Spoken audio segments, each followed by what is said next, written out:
ईशान कोने में सभी दुख की तरंगे आती है। बोला वो किसने सुना उस दिन? सभी ने तो सुना। उसको क्या करना, एक गिलास पानी भरना, उस पानी में हल्दी डालना, एक स्पून जितना, छोटा टीस्पून आता है ना उतना, एक हल्दी डालना, फिर थोड़ा खड़ा नमक और थोड़ा भीमसेनी कपूर, ये तीनों डाल देना, हिलाना नहीं। पहले हल्दी डालना, अच्छे से सुनो, फिर नमक डालना, इसी क्रम में डालना, पहले हल्दी फिर नमक फिर भीमसेनी कपूर। भीमसेनी कपूर को भी चूरा करके डालना, हिलाना नहीं, खड़ा नमक ऐसे ही डाल देना। फिर घर के ईशान कोण में गुरुवार को, देखो ये बात गुरुवार को शुरू हुई थी, गुरुवार को ये करना, बराबर भगवान ने आज याद दिलाया, ये है माँ की कृपा। जय जय गुरुदेव। हमने पिछले गुरुवार को ये शुरू ही किया था, आज गुरुवार है बोल के, लेकिन 8 दिन से भूले जो वापस पहुंच गए उसको भूला नहीं कहा जा सकता। जय जय गुरुदेव। तो पहले क्या डालना बोलो रे, बाद में क्या डालना, फिर भीमसेनी कपूर। देखो इस जगह में एक शक्ति है, आप ध्यान रखना। शक्ति ये 2 प्रकार की होगी, एक मारने वाली शक्ति, एक तारने वाली शक्ति। ये 2 के सिवाय कुछ नहीं, जिसको इंग्लिश में नेगेटिव और पॉजिटिव एनर्जी बोलते हैं। नेगेटिव यानी जहां से कोई गड़बड़ होता है, पॉजिटिव यानी जहां से कोई फायदा होता है। आपके घर में हरदम फायदा हो रहा है कि नुकसान, आप देखो। अगर नुकसान हो रहा है तो वो आज का नुकसान नहीं है, ध्यान रखना। पहले हमने जो गाली दी, लड़ाई की, हम किसी प्रकार के गलत विचार किए, वो भी नेगेटिव एनर्जी बन के घर में घूमती रहती है, वो कहीं बाहर नहीं जाती। हम क्या सोचते हैं, हमने कुछ भी सोचा होगा, सोच के तरंग घर में रहते हैं। इसका मैं आपको उदाहरण बताता हूँ। रामायण में कैकेयी जब कहती है कि मैं अपने पति से मिलके कहूंगी कि राम को 14 वर्ष के लिए वनवास भेज दें और भरत को पट्टाभिषेक करके चक्रवर्ती बना दें, तो ये कहने के लिए जब गुस्सा करती है, ना तो राजमहल में कहती है ना अंतपुर में, रामायण में आता है कि ये कहने के लिए वो कोप भवन में जाती है। यानी उस स्थान का नाम क्या है? कोप भवन। देखो पुराने जमाने में वो लोग कितने ज्ञानी थे और कितने समझदार थे, आज हमारे में वो समझ नहीं रही। यानी लड़ने के लिए, गुस्सा करने के लिए उन्होंने अलग ही स्थान बना के रखा था। जब भी गुस्सा होगा उस जगह में जाके गुस्सा करेंगे। उनको मालूम है कि हर जगह गुस्सा करोगे तो वो तरंग भविष्य में जब भी हम घुसेंगे तो उस गुस्से को वापस प्रकट करके घर में लड़ाई कराएगा।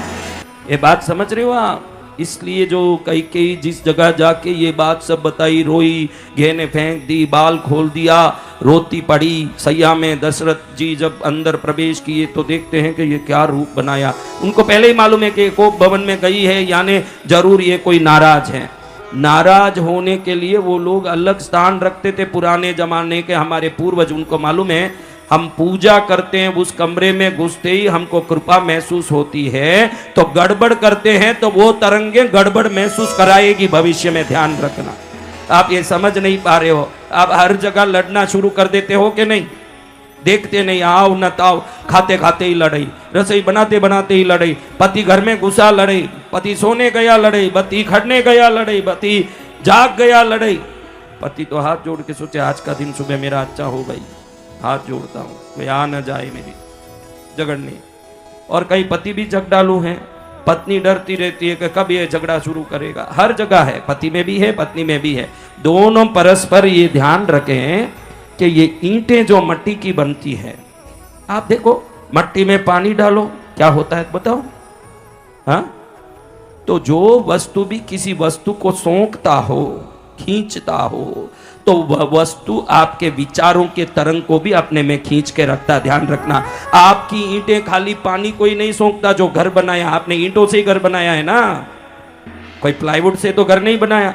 तो ईंटों के घरों में आपके चिंतन के सभी तरंगे अंदर छुपे होते हैं। इसीलिए कोई कोई घर सुकून देता है ना, कोई कोई घर अशांत करता है।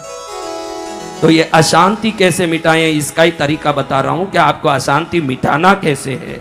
आप ध्यान रखो, अशांति तब मिटेगी जब वो तरंगे समाप्त हो जाएगी जो पहले से घूम रही है। किसी को पता ही नहीं कि मैंने 2 वर्ष पहले जो विचार करी थी गलत, वो आज भी मेरे घर में घूम रही जैसे भूत घूमते हैं। आप कई बार गलत विचार कर लेते हो। कभी कभी बच्चों को देख के मन में आवे कि ऐसे शैतान बच्चे नहीं हो तो क्या, कई माँ ये सोच लें, पर मन में आवे क्या, अरे अपने बच्चे जैसे हैं वैसे हैं। लेकिन एक बार जो सोच निकला वो तो सोच ही है ना, उस सोच का क्या करोगे? एक बार अपन ये भी सोच लेते हैं कि ऐसी पत्नी मिली क्या करूं, तो ये सब सोच है। तो इन सोचों का तरंग घर में, ईंटों में, चीजों में, फर्श में, सब जगह रहता है, ये घूमता रहता है। ये सबसे ज्यादा ट्रैवल करके एक जगह खड़ता है, तो वो जगह है ईशान कोण, उत्तर और पूर्व का कोना।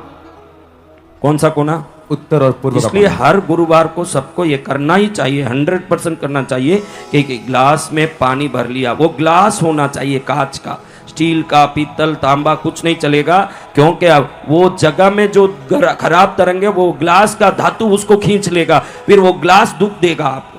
कांच का ग्लास ही होना, मेटल नहीं होना। मेटल ये तरंगों को अपने में समेटता है, कांच रिफ्लेक्ट करता है। जब आप दर्पण पर खड़े होते हो आपकी छवि सामने दिखती है कि नहीं? दुनिया में ग्लास एक ही है जो रिफ्लेक्ट करता है। तो आपको कांच का ग्लास लेना, उसमें पानी भरना, पानी पूरा नहीं भरना, थोड़ा सा ऊपर कम रखना, ताकि अगले दिन ये ग्लास उठाते समय वो जल गिरे ना। उस फर्श में गिरेगा तो जरूर विपत्ति होगी, क्योंकि उस जगह पर वो पूरी खराब तरंगों को रात भर में वो ग्लास खींच चुका होगा। इसलिए आपको सावधान रहना। एक ग्लास में थोड़ा पानी भरा, रख दिया, उसमें 1 स्पून हल्दी डाला, आधा स्पून नमक डाला, आधा स्पून भीमसेनी कपूर को चूरा करके डाल दिया। फिर हिलाना नहीं, ऐसे ही डालना। अगले गुरुवार तक अगर उधर रह सकता है तो रख सकते, नहीं तो एक रात रखना। अगले गुरुवार तक रखोगे तो आप देखो तो आश्चर्य में पड़ जाओगे कि वो पानी कोयले की तरह काला हुआ होगा, क्योंकि इतना सारा जो घर में अशुभता है वो पूरा ये पानी खींचता है। घर पूरा शुभ शुभ हो जाता है, गलतियां सब निकल जाती है।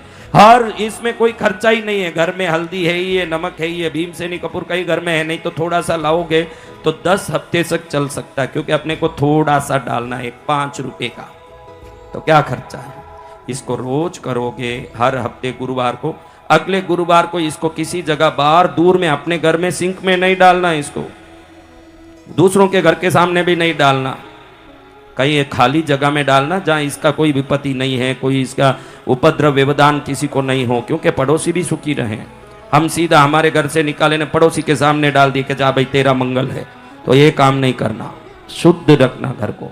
तो हर गुरुवार को देखो, पिछले गुरुवार को ये मैंने छेड़ा, आज इस गुरुवार को माँ ने वो याद दिला दिया, ये है माँ। जय जय कौन है ये? माँ।